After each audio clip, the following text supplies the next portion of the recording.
नमस्कार, मैं हूं तान्या कसौधन और आप देख रहे हैं टीवी 24। आइए नजर डालते हैं दिन भर की तमाम बड़ी खबरों पर। खबर औरैया से है, जहां जिलाधिकारी के निर्देश पर सदर कोतवाली क्षेत्र के अंतर्गत पछैया बस्ती में कच्ची शराब के खिलाफ एक अभियान चलाया गया। आबकारी विभाग टीम पछैया बस्ती में पहुंचते ही शराब माफियों में खलबली मच गई और वहां भागते हुए नजर आए। आबकारी विभाग की टीम द्वारा घरों में घुसकर छापेमारी की और जमीनों में दबी लहन को नष्ट कर दिया। आबकारी अधिकारी सुरेंद्र कुमार ने जानकारी देते हुए बताया कि अभियान के दौरान 150 किलोग्राम नष्ट की गई, जबकि 35 लीटर कच्ची शराब बरामद की गई। जो आबकारी विभाग द्वारा छापेमारी की गई थी, उसमें पछैया बस्ती में की गई थी, उसमें 2 अभियोग पंजीकृत किए गए थे।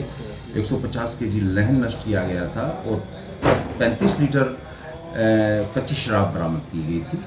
और ये अभियान होली के मद्देनजर अभियान 13 मार्च से 30 तारीख तक जारी रहेगा और रोजाना छापेमारी चली। उसकी अलग अलग टीमें बन गई हैं जो लगातार छापेमारी कर रही हैं। अगली खबर लखनऊ से है, जहां डॉग लवर के लिए बुरी खबर है, क्योंकि उत्तर प्रदेश में कुत्ता पालने के लिए कुछ नियम को ध्यान में रखा गया होगा, नहीं तो भारी जुर्माना भरना पड़ सकता है। दरअसल बिना नगर निगम के लाइसेंस के कोई भी घर में कुत्ता और बिल्ली रखना नुकसान करा सकता है। राजधानी लखनऊ में नगर निगम अब 25 विदेशी प्रजाति के कुत्तों को पालने के लिए लाइसेंस ही नहीं जारी करेगी, वहीं शहर में इनको पालने पर भी बैन लगा दिया गया है। इन प्रजातियों के कुत्ते पहले से ही जिनके पास है उनकी नसबंदी करवानी होगी, ताकि उनकी नस्ल ना आगे बढ़े। आदेश ना मानने पर 5,000 तक का जुर्माना स्वामी पर लगेगा।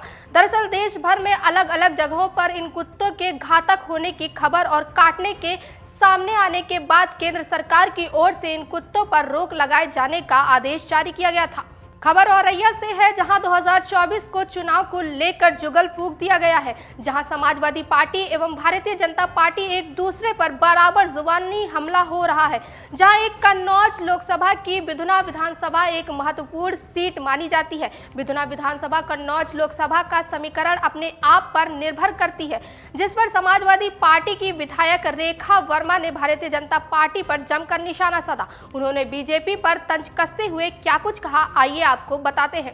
अब भारतीय जनता पार्टी तो कुछ भी कह सकती है, वो तो कहीं 400 पार कर जाए। भारतीय जनता पार्टी की बात नहीं कही जा सकती है कि अभी आप देखिए, आप उनके जो सांसद हैं कन्नौज से, उनका एक वीडियो वायरल हो रहा है। इसके पहले वो सतीश पाल जी को लेके हुआ था, अब वो उन्होंने रानी अवंतीबाई जी की प्रतिमा को क्या वहाँ रखा, हटाया, क्या जो भी हुआ हो, लेकिन उनका जो वीडियो वायरल हुआ है वो सबने देखा है और सब लोग बड़ा उनका मजाक भी बना रहे हैं कि उन्होंने कहा कि हमने लोधी वोट मांगा नहीं था, वो तो खरीदा है। कितनी गलत बात वो बोल रहे हैं। और इस बार तो जो इंडिया गठबंधन की इसी की सरकार बनेगी, क्योंकि अब आने वाले समय में सभी को नौकरी चाहिए, बेरोजगारी दूर हो, महंगाई दूर हो। कन्नौज लोकसभा पे चूँकि माननीय राष्ट्रीय अध्यक्ष जी पहले सांसद रह चुके हैं और उनको पूरा ये अधिकार है, अगर उनकी इच्छा यहाँ लड़ने की है, राजनीतिक रूप से अगर वो इस बेहतर समझेंगे कि हमें यहाँ लड़ना चाहिए, तो वो लड़ेंगे और हम सभी कार्यकर्ता जुट करके उन्हें जिताने का कार्य करेंगे। और क्या लगता है आपको इस समय किस तरीके से इंडिया गठबंधन और एनडीए में दोनों में इसमें घमासान चल रहा है? आप इंडिया गठबंधन इसमें समाजवादी पार्टी की जिला से किस तरीके से देखते हैं?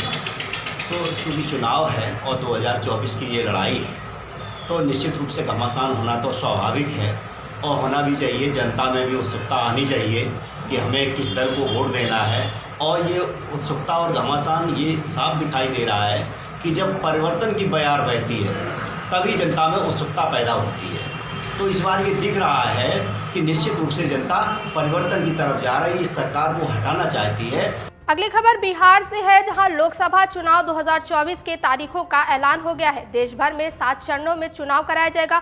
चुनाव लड़ने वाले प्रत्याशी टिकट पाने के लिए तरह तरह के हथकंडे अपना रहे हैं। बिहार के मुंगेर जिले में अजीबोगरीब मामला सामने आया है, जहां चुनाव लड़ने के लिए इच्छुक प्रत्याशी ने 2 दिन के अंदर शादी कर ली। कल तक प्रत्याशी कह रहे थे कि वो शादी नहीं करेंगे, लेकिन अब लालू प्रसाद यादव की रजत पार्टी के संभावित प्रत्याशी अशोक महतो ने रातों रात शादी कर ली है। 62 वर्षीय अशोक महतो को राष्ट्रीय जनता दल के सुप्रीम लालू प्रसाद यादव ने बुलाकर कहा था कि तुम चुनाव लड़ो, लेकिन अशोक महतो शादीशुदा नहीं थे। उन्हें इस बीच डर सता रहा था कि अगर वो चुनाव लड़ेंगे तो कोई ना कोई कहानी बनाकर लोग उनका नामांकन रद्द करवा देंगे। साथ ही उन्हें अपनी हार का डर भी था, इसलिए आरजेडी के संभावित उम्मीदवार ने सेफ गेम खेलने के लिए उन्होंने 2 दिन के अंदर अपनी शादी कर ली। अब अपनी पत्नी को चुनाव लड़वा सकते हैं। अगली खबर मुंबई से है, जहां एनसीबी के पूर्व जोनल डायरेक्टर समीर वानखेड़े ने एक्ट्रेस और social media star Rakhi Sawant के खिलाफ मानहानि का केस दायर किया है। समीर वानखेड़े ने वकील काशिफ अली खान पर भी केस किया है। उनका आरोप है कि राखी और काशिफ अली खान ने उनके खिलाफ आपत्तिजनक टिप्पणी की थी। मानहानि की याचिका में समीर वानखेड़े ने एक इंटरव्यू का जिक्र किया है। उन्होंने कहा है कि काशिफ अली खान ने एक टीवी चैनल को दिए इंटरव्यू में जानबूझकर झूठ बोला और जो बयान दिया वो आधारहीन थे। याचिका में काशिफ के बयान का जिक्र है, जिसमें कहा गया था कि समीर वानखेड़े मीडिया को लेकर ऑब्सेस्ड है और सेलिब्रिटीज को टारगेट करते हैं। तमाम और बड़ी खबरों के लिए देखते रहिए TV24।